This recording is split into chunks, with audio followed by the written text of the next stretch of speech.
to make sure they don't have to have a cut, jump, or trim anything unless it's absolutely necessary for them to have it. So after we digitize this object right here, what you want to do, you want to go to digitize open shape and you want to run a run stitch onto your next object. So you're going to zoom in.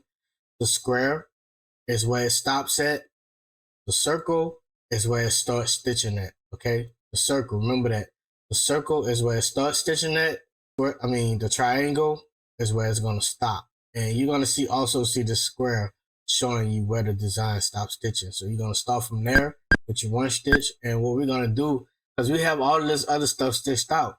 So what we're going to do, we're going to run our run stitch where we're going to be putting our satin border around. So you run it in there and the satin stitch is going to cover that run stitch up. All right. So got our run stitch coming from this object to the next object. Now, what you want to notice is, and you want to make sure that when that happens, that the triangle moves where your run stitch ends. Okay. So now the design is going to start stitching out here, your circle. It's going to stitch all this. Then it's going to run a run stitch to your next object. And this is where you want to start digitizing your next object. So